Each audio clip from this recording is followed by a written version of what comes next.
Hello everyone, welcome to my YouTube channel my future टेंजी। आज हम आप सभी के लिए केमिस्ट्री का क्वेश्चन लेकर के आए हैं। ये जितने भी क्वेश्चन टोटल बिहार के किसी न किसी एग्जाम में पूछे गए क्वेश्चन हैं। इसके साथ साथ TRE 1, TRE 2, TRE 3 और री एग्जाम वाला भी क्वेश्चन इस सीरीज में करवाया जाएगा, तो आप लोग इसे अंत तक जरूर देखिएगा। चलिए स्टार्ट करते हैं। देखिए यहाँ पे 399 नंबर क्वेश्चन तक हो गया है। उसके बाद 400 नंबर क्वेश्चन देखिए। गैस गुब्बारों में हाइड्रोजन की जगह हीलियम गैस इसलिए भरी जाती है क्योंकि यह ज़्यादा अस्थायी होती है, हाइड्रोजन से हल्की होती है, ज्वलनशील नहीं होती है, हाइड्रोजन से अधिक मात्रा में होती है। तो बताइए इसका करेक्ट आंसर क्या है। तो देखिए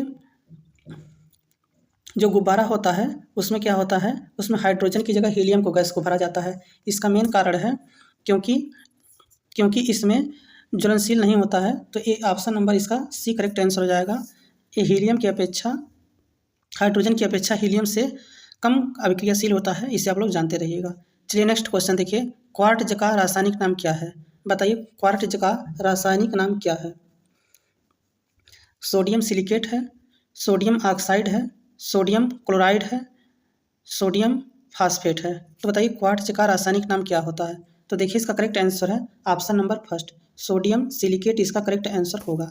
चलिए नेक्स्ट क्वेश्चन पे चलते हैं। अगला क्वेश्चन है, निम्नलिखित में से किसमें चांदी नहीं है। बताइए निम्नलिखित में से किसमें चांदी नहीं है।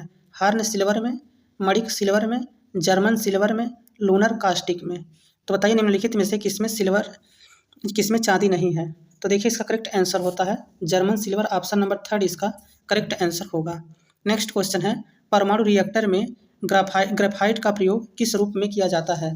बताइए परमाणु रिएक्टर में ग्रेफाइट का प्रयोग किस रूप में किया जाता है। ईंधन के रूप में, स्नेहक के रूप में, मंदक के रूप में, कुचालक के रूप में।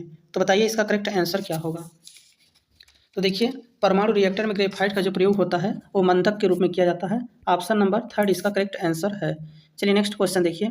अगला क्वेश्चन है, नकाशीदार कांच के किस निम्न में से किस अम्ल का प्रयोग किया जाता है।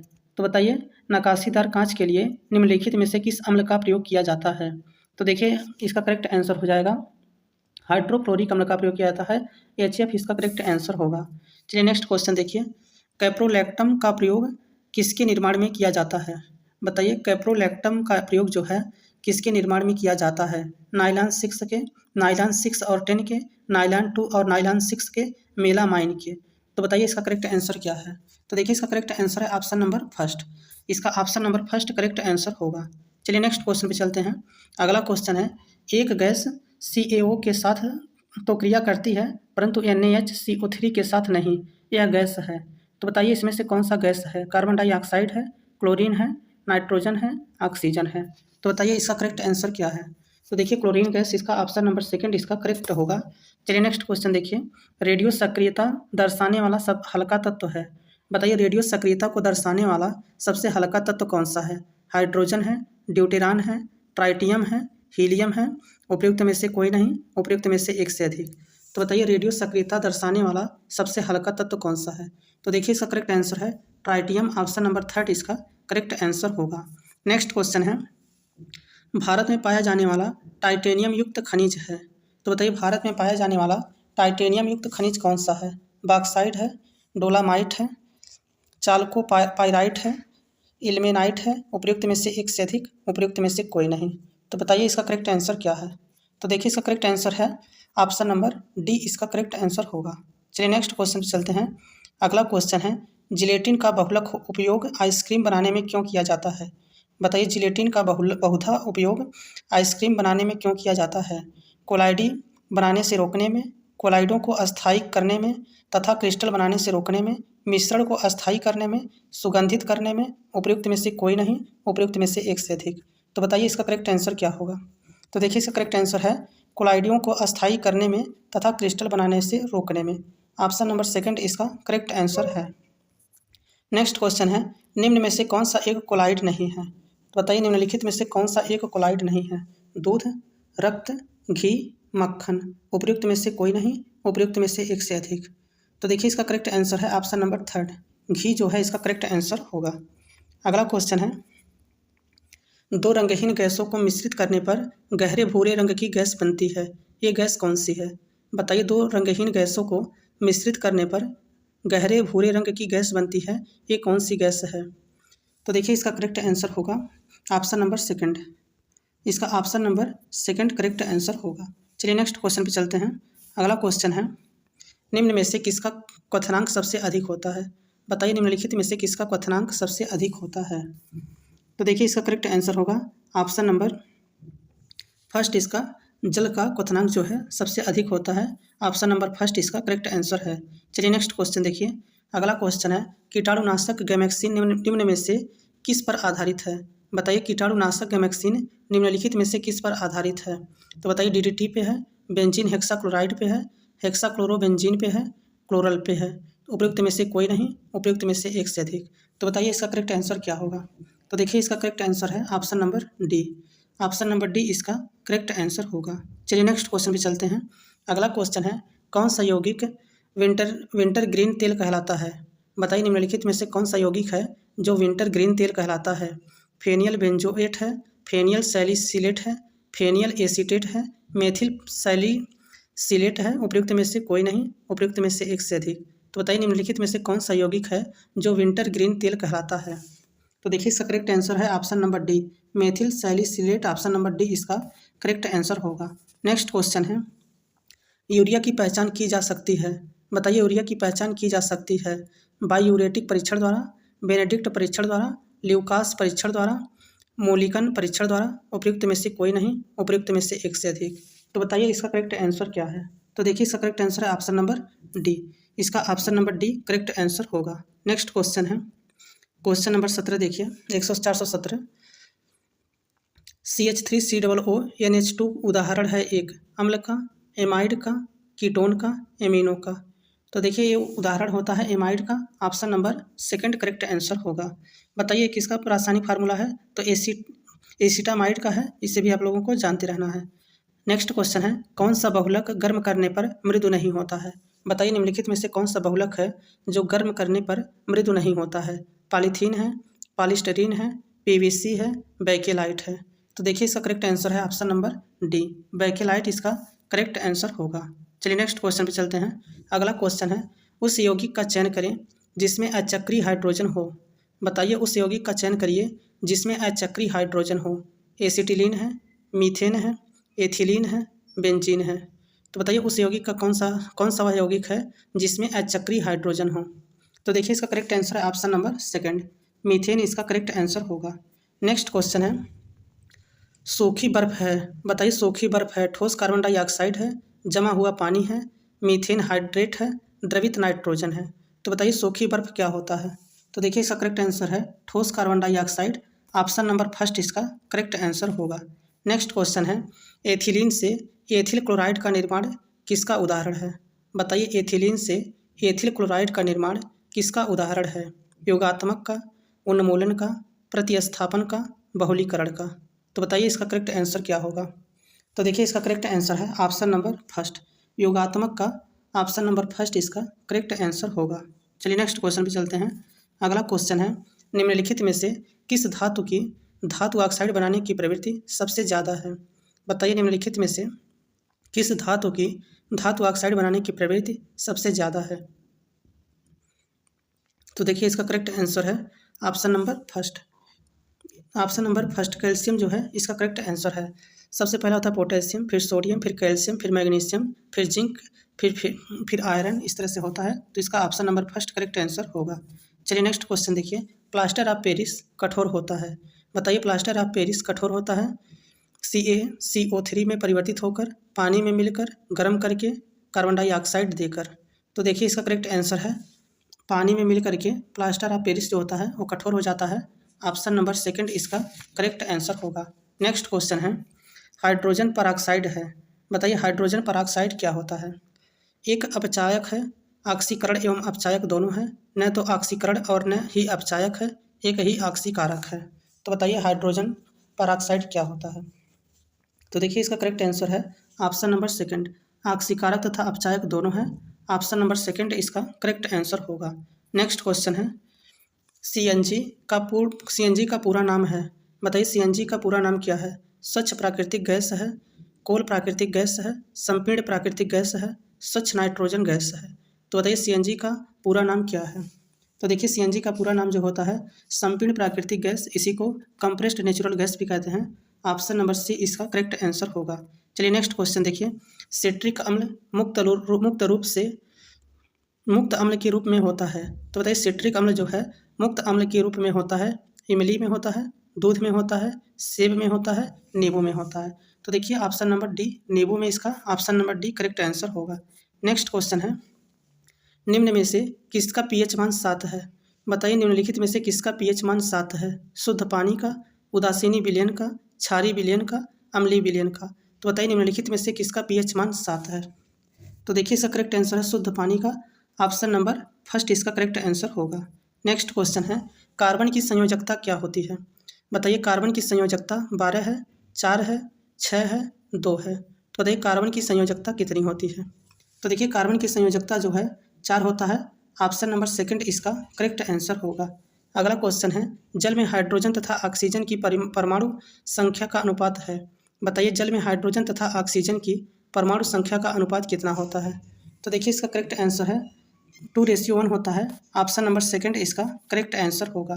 नेक्स्ट क्वेश्चन है, कार्बन का कौन सा अपर रूप कांच को काटने में उपयोग किया जाता है।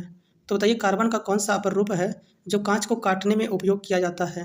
ग्रेफाइट है, ग्रेफीन है, हीरा है, फुलरीन है। तो देखिए इसका करेक्ट आंसर है ऑप्शन नंबर थर्ड, हीरा इसका करेक्ट आंसर होगा। नेक्स्ट क्वेश्चन है, निम्न में से कौन सा दुर्बल अम्ल है। देखिए CH3COOH है, एक H2SO4, HNO3, HCl।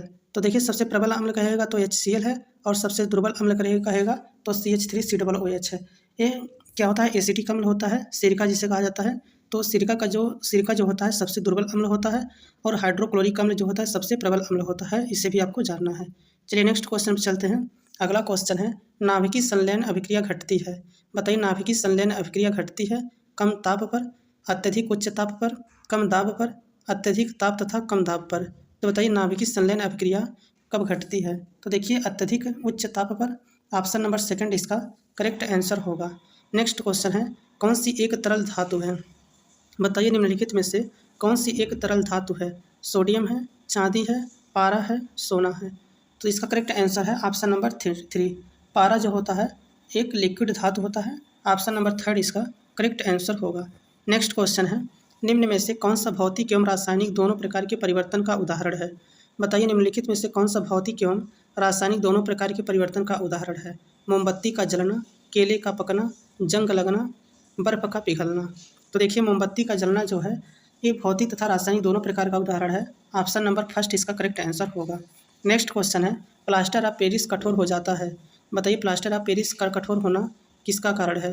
केवल कार्बन डाइऑक्साइड के साथ मिश्रण करने पर, केवल कैल्शियम क्लोराइड के साथ CaCO3 मतलब चूना के साथ मिश्रण करने पर, केवल जल के साथ मिश्रण करने पर, केवल गर्म करने पर। तो देखिए प्लास्टर ऑफ पेरिस जो है जल के साथ मिश्रण करने पर ये कठोर हो जाता है, तो ऑप्शन नंबर थर्ड इसका करेक्ट आंसर होगा। नेक्स्ट क्वेश्चन है, बेकिंग सोडा है। बेकिंग सोडा है सोडियम का, हाइपोक्लोराइड का, कार्बोनेट का, हाइड्रोक्साइड का, बाइकार्बोनेट का। तो बताइए बेकिंग सोडा है किसका है। तो देखिए इसका करेक्ट आंसर हो जाएगा ऑप्शन नंबर डी, बाइकार्बोनेट का। ऑप्शन नंबर डी इसका करेक्ट आंसर होगा। नेक्स्ट क्वेश्चन है, DI मेंडलीफ को श्रेय दिया जाता है विद्युत ऋणात्मक श्रेणी के लिए, परमाणु आयतन आलेख के लिए, तत्व की आवर्त सारणी के लिए, रेडियोधर्मी श्रेणी के लिए। तो बताइए DI मेंडलीफ को श्रेय दिया जाता है। तो इसका करेक्ट आंसर है ऑप्शन नंबर थर्ड, तत्वों की वर्गीकरण सारणी के लिए, ऑप्शन नंबर थर्ड इसका करेक्ट आंसर होगा। नेक्स्ट क्वेश्चन है, बादल या कोहरा किस कोलाइडी निकाय का उदाहरण है। बताइए बादल या कोहरा किस कोलाइडी निकाय का उदाहरण है। ठोस गैस में परिक्षिप्त का, गैस में परिक्षिप्त का, द्रव गैस में परिक्षिप्त का, ठोस द्रव में परिक्षिप्त का। तो बताइए इसका करेक्ट आंसर क्या है। तो इसका ऑप्शन नंबर थर्ड इसका द्रव गैस में परिक्षिप्त का इसका करेक्ट आंसर होगा। नेक्स्ट क्वेश्चन है, अच्छा नवीनीकरण ऊर्जा के स्रोत का उदाहरण है। कोयला है, पेट्रोलियम है, प्राकृतिक गैस है, सूर्य है। तो बताइए नवीनीकरण मतलब जो अनलिमिटेड हो, तो इसमें बताना नवीनीकरण जो जिसका क्षय नहीं किया जा सकता है। तो देखिए इसका करेक्ट आंसर होगा सूर्य। प्राकृतिक गैस जो है गैर नवीनीकरण है, पेट्रोलियम और कोयला भी गैर नवीनीकरण है, इसे भी आप लोग को जानना है। चलिए नेक्स्ट क्वेश्चन पे चलते हैं। अगला क्वेश्चन है, इस्पात तथा लोहे को जंग से सुरक्षित रखने के लिए उन पर एसत लेपन की प्रक्रिया में एक पतली परत निम्न की है। बताइए इस्पात तथा लोहे की जंग से सुरक्षित रखने के लिए उस पर एसत लेपन की प्रक्रिया में एक पतली परत कौन सी होती है? तो देखिए इसका करेक्ट आंसर है जस्ता का चढ़ाया जाता है। ऑप्शन नंबर 3 इसका करेक्ट आंसर होगा। नेक्स्ट क्वेश्चन है बायोगैस का मुख्य घटक क्या होता है? बताइए बायोगैस का मुख्य घटक क्या होता है? मेथेन होता है, इथेन होता है, प्रोपेन होता है, ब्यूटेन होता है। तो देखिए बायोगैस का जो मुख्य घटक है वो मेथेन है। ऑप्शन नंबर 1 इसका करेक्ट आंसर होगा। चलिए नेक्स्ट क्वेश्चन पे चलते हैं। अगला क्वेश्चन है साइट्रिक अम्ल मुक्त अम्ल के रूप में होता है। बताइए साइट्रिक अम्ल जो है मुक्त अम्ल के रूप में होता है इमली में, सिरके में, सेब में, नींबू में। तो देखिए साइट्रिक अम्ल जो पाया जाता है वो नींबू में पाया जाता है और एसिटिक अम्ल जो पाया जाता है वो सिरका में पाया जाता है। अगर इमली में बात किया जाए तो टार्टेरिक अम्ल पाया जाता है और सेब में ऑक्जेलिक अम्ल पाया जाता है। ये सभी आप नहीं, सेब में मैलिक अम्ल पाया जाता है। ये सभी आपको याद होना चाहिए। चलिए नेक्स्ट क्वेश्चन पे चलते हैं। अगला क्वेश्चन है खुली वायु में कुछ दिन छोड़ देने पर सिल्वर की वस्तु काली हो जाती है क्योंकि उन पर किसकी परत बन जाती है? सिल्वर ब्रोमाइड की, सिल्वर सल्फेट का, सिल्वर नाइट्रेट का, सिल्वर सल्फाइड का। तो बताइए इसका करेक्ट आंसर क्या होगा? तो देखिए इसका करेक्ट आंसर है सिल्वर सल्फाइड का। Option number D correct answer है। नेक्स्ट क्वेश्चन है सौर सेल बनाने के लिए कौन सा पदार्थ उपयोग किया जाता है? बताइए सौर सेल बनाने के लिए कौन सा पदार्थ उपयोग किया जाता है? सिलिकॉन, कार्बन, लेड, सीसा, एल्यूमिनियम। तो बताइए इसका करेक्ट आंसर क्या है? तो देखिए इसका करेक्ट आंसर है सिलिकॉन का प्रयोग किया जाता है। ऑप्शन नंबर 1 इसका करेक्ट आंसर होगा। नेक्स्ट क्वेश्चन है रासायनिक परिवर्तन का उदाहरण है। बताइए रासायनिक परिवर्तन का उदाहरण कौन सा है? जल का जमना, चीनी का पिघलना, दूध का खट्टा होना, लवण का क्रिस्टलीकरण। तो देखिए रासायनिक परिवर्तन का जो उदाहरण होता है वो दूध का खट्टा होना रासायनिक परिवर्तन का उदाहरण है। ऑप्शन नंबर 3 करेक्ट आंसर होगा। चलिए नेक्स्ट क्वेश्चन देखिए। अगला क्वेश्चन है नाइट्रोजन गैस वायुमंडल में कितने प्रतिशत में उपस्थित है? तो बताइए नाइट्रोजन गैस जो है वायुमंडल में कितने प्रतिशत पर उपस्थित है? तो देखिए नाइट्रोजन गैस जो है 78% है और ऑक्सीजन 21% है। ये भी आपको जानना है। चलिए नेक्स्ट क्वेश्चन पे चलते हैं। अगला क्वेश्चन है अम्लीय वर्षा निम्न के आंकड़ों के कारण होती है। बताइए अम्लीय वर्षा निम्न के आंकड़ों के कारणों के अम्ल वर्षा जो है निम्न के ऑक्साइडों के कारण होती है। तो अम्ल वर्षा होने का मेन कारण है सल्फर और नाइट्रोजन। तो इसका option number D correct answer होगा। अगला क्वेश्चन है परमाणु ऊर्जा संयंत्रों में विद्युत उत्पन्न करने के लिए किस समस्थानिक का प्रयोग किया जाता है? बताइए परमाणु ऊर्जा संयंत्रों में विद्युत उत्पन्न करने के लिए किस समस्थानिक का प्रयोग किया जाता है? Uranium 235, iodine 131, cobalt 60, uranium 238। तो बताइए इसका करेक्ट आंसर क्या है? तो देखिए इसका करेक्ट आंसर है यूरेनियम 235 इसका करेक्ट आंसर होगा। नेक्स्ट क्वेश्चन है संपीड़ित प्राकृतिक गैस कौन सी गैस होती है? प्रोपेन होता है, मीथेन होता है, ईथेन होता है, ब्यूटेन होता है। तो बताइए संपीड़ित प्राकृतिक गैस जो है वो कौन सी गैस होती है? तो देखिए इसका करेक्ट आंसर है ऑप्शन नंबर 2 मीथेन इसका करेक्ट आंसर होगा। अगला क्वेश्चन है एक अधातु जो कमरे के तापमान पर द्रव के रूप में मिलता है वह है। तो बताइए एक अधातु जो कमरे के तापमान पर द्रव अवस्था में पाया जाता है उसे क्या कहा जाता है? तो देखिए इसका करेक्ट आंसर है ऑप्शन नंबर डी ब्रोमीन जो होता है इसका करेक्ट आंसर होगा। चलिए अगर वहीं बात किया जाए धातु की बात किया जाता तो पारा हो जाता, लेकिन यहाँ पे अधातु का बात किया है तो ब्रोमीन हो जाएगा। नेक्स्ट क्वेश्चन है निम्नलिखित में से कौन सा रासायनिक परिवर्तन नहीं है? प्रकाश संश्लेषण, बहुलीकरण, उबला हुआ पानी, दहन। तो देखिए उबला हुआ पानी जो है ये भौतिक परिवर्तन है, ये रासायनिक परिवर्तन नहीं है। तो इसे पूछा रासायनिक परिवर्तन नहीं है मतलब भौतिक परिवर्तन बताना था, तो इसका ऑप्शन नंबर 3 करेक्ट आंसर होगा। नेक्स्ट क्वेश्चन है प्लास्टर ऑफ पेरिस बनाया जाता है चूने के पत्थर से, जिप्सम से, संगमरमर से, बॉक्साइट से। तो बताइए प्लास्टर ऑफ पेरिस जो है किससे बनाया जाता है? तो देखिए इसका करेक्ट आंसर है जिप्सम से बनाया जाता है। ऑप्शन नंबर 2 इसका करेक्ट आंसर होगा। नेक्स्ट क्वेश्चन फिर तो इतना समाप्त हो गया। अगर वीडियो अच्छा लगा हो तो वीडियो को लाइक कर दीजिएगा। चैनल पर पहली बार आए हो तो चैनल को सब्सक्राइब कर लीजिएगा। Thanks for watching this video.